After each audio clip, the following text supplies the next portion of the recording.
नमस्कार दोस्तों। आज का जो ये प्रोग्राम है, ये जो एपिसोड है, ये कोई स्पेशल एपिसोड नहीं है या आज का जो मौका है, वो मौका बहुत ही स्पेशल है, मौका बहुत ही ख़ास है। क्योंकि हमारे शहर में जहाँ हम रहते हैं, बॉस्टन, अमेरिका में, वहाँ पर एक बड़ी ही खूबसूरत शख्सियत इस वीकेंड पे आ रही है। और जो खूबसूरती उनकी है, वो खूबसूरती उनकी अदा में, उनकी स्टाइल में, उनके पूरे व्यक्तित्व में तो है ही, लेकिन वो खूबसूरती उनका जो हुनर है, उनका जो फ़न है, उनकी जो अ, काबिलियत है, जिसे हम पोएट्री कहते हैं या स्क्रिप्ट राइटिंग कहते हैं, या जो उनका कलम, बेसिकली उनका जो कलम है, वो खूबसूरती उनके कलम में है।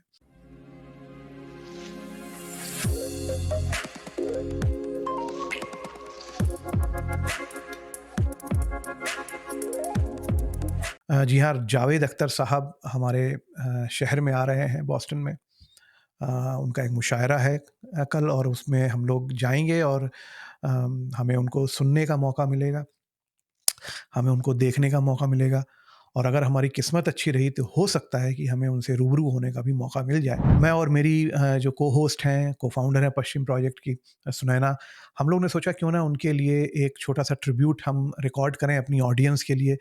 ये जो हमारी छोटी-सी ऑडियंस है, जो भी हमारा परिवार छोटा-सा बन पाया है, जो हिंदुस्तान, पाकिस्तान, बांग्लादेश, अमेरिका और भी देशों में जो भी छोटा-सा परिवार हमारा बना है, जो हमको सुनते हैं या देखते हैं, उनके लिए हम छोटा-सा एक जावेद साहब के लिए एक ट्रिब्यूट हम रिकॉर्ड करें, और उस ट्रिब्यूट के माध्यम से हम आपको ये बता सकें कि जावेद साहब हमारे लिए हमारे कितने अज़ीज़ हैं, और कितने हमारे हमारे दिलों के कितने करीब हैं। ये हम बहुत सारे सेलिब्रिटीज़, हम लोग अमेरिका में हैं, ये समय ऐसा है दिवाली और नवरात्रि का कि बहुत सारे सेलिब्रिटीज़ आते हैं, बहुत सारे प्रोग्राम्स होते रहते हैं हर वीकेंड, एक के बाद एक। लेकिन ये ऐसा जो एक्साइटमेंट है, ऐसा जो अ, अंदर से जो हमें उत्साह है उनके लिए, वो सिर्फ़ जावेद साहब जैसी शख्सियत के लिए ही हो सकता था। तो हमने कहा चलो इसी एक्साइटमेंट में हम कुछ रिकॉर्ड करते हैं। तो मैं क्या करने वाला हूँ आज, मैं उनके लिए उन्हीं की एक नज़्म जो मुझे सबसे ज़्यादा पसंद है, वो मैं पढ़ूँगा, और फिर उसके बाद सुनैना उनकी जो एक उनकी बहुत ही फ़ेवरेट उनकी गज़ल है, वो गज़ल सुनैना पढ़ेंगी, और इस तरीके से हम अपना ट्रिब्यूट जावेद साहब को अपने चैनल पर देंगे। सुनैना, अगर आपकी इजाज़त हो तो मैं वो बिल्कुल, नज़्म बिल्कुल पढ़। मनीष मैं बहुत उत्सुक हूँ, एक्साइटेड हूँ। एक तो ये नज़्म आपको पहले सुनाइए फिर बताइए कि क्यों अच्छी लगती है? और आपने कहा शुरुआत में कहा कि इस तरह के एक्साइटमेंट हम लोगों को शायर और जिन लोगों से हम मुतासिर होते हैं, इतने सालों से हो रहे हैं ऐसे ही लोगों के साथ होती है। तो वी रिस्पेक्ट ऑल सेलिब्रिटीज़ लेकिन एक शायर को आ रहा है कोई तो उसकी एक अलग ही खुशी होती है और फिर इस तरह के शायर, इस तरह के लेखक, इस तरह के स्क्रीन राइटर जिनकी एक-एक लाइन हम इस्तेमाल करते हैं कि मैं आज भी फेंके हुए पैसे नहीं उठाता, उस तरह की बातें मज़ेदार बातें, बहुत विट्टी बातें और मुझे पहले जाके हमने उससे लेकर आओ जिसने मेरे हाथ पे ये लिख हाथ पे दिया। ये राइट, राइट। तो इस तरह की बातें जो बहुत ही विट्टी हैं, बहुत ही इंटेलिजेंट हैं और बहुत ही सिंपल है। सिंपलिसिटी जो उनकी राइटिंग में है उस वो बहुत कॉम्प्लिकेटेड भी लिखते हैं, बहुत सिंपल भी लिखते हैं, तो उसमें उनमें ये सब है। लेकिन उनकी सबसे बड़ी जो उनकी शख्सियत में जो मुझे सबसे अच्छी चीज़ लगती है, व्हिच एंटरटेन्स मी वो उनका विट है, उनका ह्यूमर है। जी। बहुत ही विटी हैं और आई होप ये वीकेंड पे आई एम वेरी श्योर हम will see a glimpse of that लेकिन उससे पहले आप जो नज़्म पढ़ना चाहेंगे उसके बारे में बताइए और फिर मैं गज़ल मुझे जो अच्छी लगती है वो पढ़ूँगी and then we will hope कि ये वीकेंड को हम जावेद साहब को मिलें और उनसे बात करें। जी, बिल्कुल। तो उनकी ये जो नज़्म मैं पढ़ने वाला हूँ, उसका जो उन्वान है, शीर्षक, उसका टाइटल दोराहा है, और ये उन्होंने लिखा है अपनी बेटी ज़ोया के नाम। इस ये पहले मैं बता देता हूँ मुझे पसंद क्यों है, फिर मैं पढ़ता हूँ। क्योंकि क्या है कि जावेद साहब को मैं एज़ ए आप मतलब आप ये समझ लो कि जब तक इंटरनेट नहीं आया था या यूट्यूब नहीं आया था, तब तक मैं जावेद साहब को as a film personality, as a you know a, lyricist, script writer, story teller, उस तरीके से मैं उनको जानता था एज़ अ पोएट, ऑथर। लेकिन उनको एज़ अ फ़िलॉसफ़र मैंने इंटरनेट के बाद से जानना शु या यूट्यूब के बाद से जानना शुरू किया, जब हमको मौका मिला उनकी दूसरी शख्सियत, उनसे उनकी बातचीतें, उनके इंटरव्यूज़, उनके परफ़ॉर्मेंसेज़ जो हमको बहुत सारे देखने को मिले जगह-जगह, तब मुझे समझ में आया कि वो कितने बड़े फ़िलॉसफ़र भी हैं लाइफ़ में। तो ये जो नज़्म है उसमें उनकी वो फ़िलॉसफ़ी बहुत अच्छी उन्होंने दर्शाई और बहुत ही सिंपल सादे शब्दों में दर्शाई है। और उन्होंने एक एक बाप जो अपनी बेटी को जो नसीहत देता है और कैसी वो नसीहत है इस ज़माने में, उसका उसकी एक झलक इसमें बहुत अच्छी है, जो मैं इसलिए मुझे ये बहुत पसंद है। तो मैं आपको ये पढ़ इरशाद, के सुनाता हूँ। इरशाद। दोराहा, अपनी बेटी ज़ोया के नाम। ये जीवन एक राह नहीं, एक दोराहा है। पहला रास्ता बहुत सहल है, इसमें कोई मोड़ नहीं है। ये रास्ता इस दुनिया से बेजोड़ नहीं है। इस रास्ते पर मिलते हैं रीतों के आंगन, इस रास्ते पर मिलते हैं रिश्तों के बंधन। इस रास्ते पर चलने वाले कहने को सब सुख पाते हैं, लेकिन टुकड़े-टुकड़े होकर सब रिश्तों में बँट जाते हैं। अपने पल्ले कुछ नहीं बचता, बचती है बेनाम सी उलझन, बचता है साँसों का ईंधन। जिसमें उनकी अपनी हर पहचान और उनके सारे सपने जल बुझते हैं। इस रास्ते पर चलने वाले खुद को खोकर जग पाते हैं। ऊपर-ऊपर तो जीते हैं, अंदर-अंदर मर जाते हैं। अब देखिए दूसरा रास्ता। दूसरा रास्ता बहुत कठिन है। इस रास्ते में कोई किसी के साथ नहीं है। कोई सहारा देने वाला हाथ नहीं है। इस रास्ते में धूप है, कोई छाँव नहीं है। जहाँ तसल्ली भीख में दे दे कोई किसी को, इस रास्ते में ऐसा कोई गाँव नहीं है। वाह! वाह! ये उन लोगों का रास्ता है जो खुद अपने तक जाते हैं, अपने आप को जो पाते हैं। तुम इस रास्ते पर ही चलना। मुझे पता है ये रास्ता आसान नहीं है, लेकिन मुझको ये गम भी है, तुमको अब तक क्यों अपनी पहचान नहीं है। जावेद अख्तर साहब। वाह! बहुत खूबसूरत। हुँ, वाह!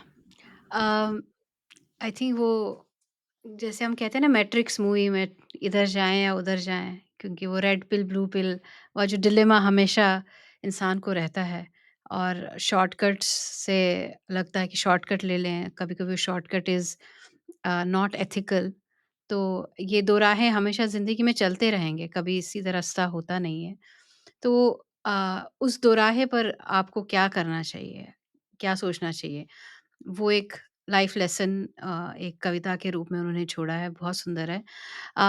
इसकी जो कुछ पंक्तियाँ मुझे वो दोराहे पे याद आया था कि स्वदेश में उनका जो ये गाना है ना, जो उसका टाइटल सॉन्ग है, ये जो देश है तेरा, स्वदेश है तेरा। तो उसकी कुछ पंक्तियाँ मुझे याद आ रही थी कि ये जी, पल है वही, जिसमें है छुपी पूरी एक सदी, पूरी सारी एक सदी। ज़िंदगी। तू न पूछ रास्ते में काहे, आए हैं इस तरह दो राहें। तू ही तो है जो राह दिखाए, सुझाए, तू ही तो है जो ये सब बताए कि जाए तो किस दिशा में किस जाए दिशा ये में देश, जाए। किस दिशा में जाए ये देश। हालाँकि वो that is for nation country. And hmm, और वो कह रहे हैं कि भई तुम सोच रहे हो कि मैं क्यों करूँ, ये क्यों हो रहा है, ये क्यों अच्छा नहीं है, क्या प्रॉब्लम्स हैं? But you are the one who is going to decide और वो 2 हाँ, राहें आते रहेंगे।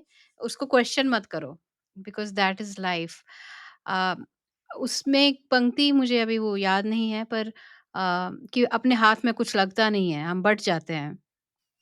तो आई थिंक कृष्ण बिहारी नूर साहब की एक गज़ल है, जगजीत सिंह जी की गाई हुई है, उसकी एक उसका एक शेर मुझे अच्छी तरह से याद नहीं है लेकिन इट इज़ कि समथिंग लाइक दिस कि इतने हिस्सों में बँट गया हूँ मैं, मेरे हिस्से में कुछ बचा ही नहीं। मेरा कुछ बचा, हाँ, बचाएँ ज़िंदगी से बड़ी सज़ा ही नहीं सज़ा ही और नहीं, और क्या जुर्म है, पता ही नहीं। ये पता ही नहीं। तो